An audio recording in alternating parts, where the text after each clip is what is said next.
कार्तिक कथा अध्याय 14। अगर चैनल पे नए हैं तो चैनल को सब्सक्राइब करें, कथा को प्रेम से सुने। माँ लक्ष्मी की कृपा बनी रहेगी।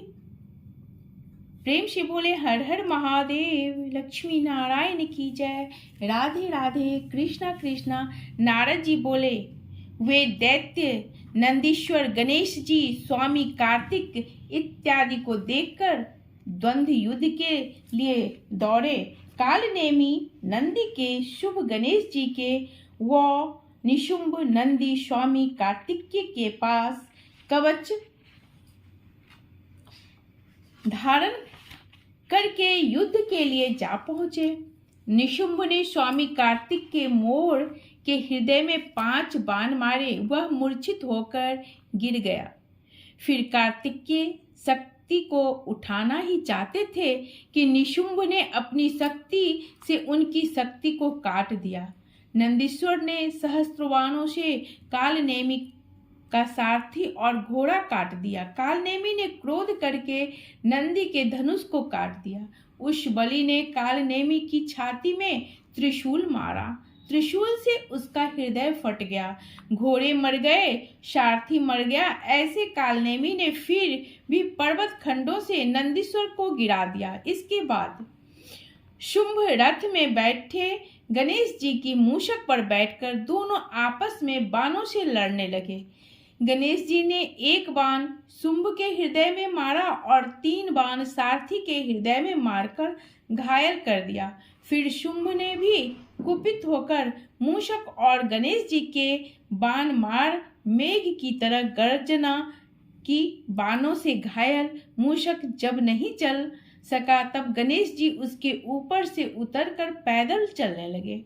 फिर गणेश जी ने फरसा मारकर शुंभ को पृथ्वी में गिरा दिया और आप मूषक पर बैठ गए। कालनेमी और निशुंभ दोनों ही बाणों से गणेश जी को मारने लगे, जैसे कोई मनुष्य अंकुश से हाथी को मारे।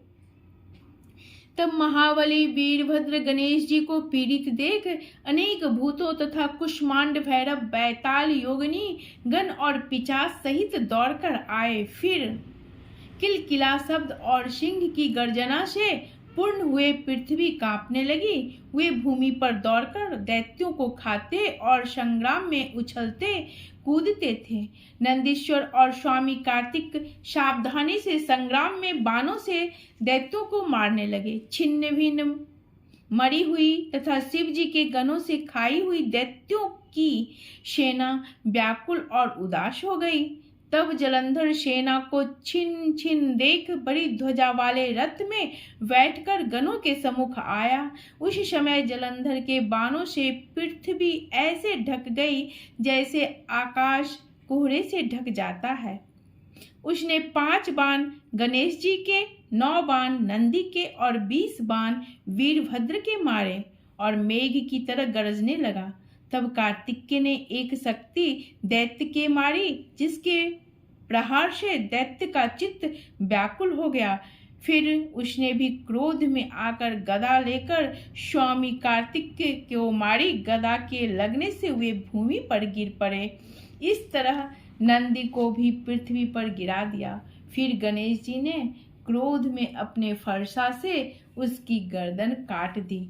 वीरभद्र ने 3 बाण दैत्य को मारे और 7 बाणों से उसका घोड़ा, ध्वजा, धनुष और छत्र काट दिए।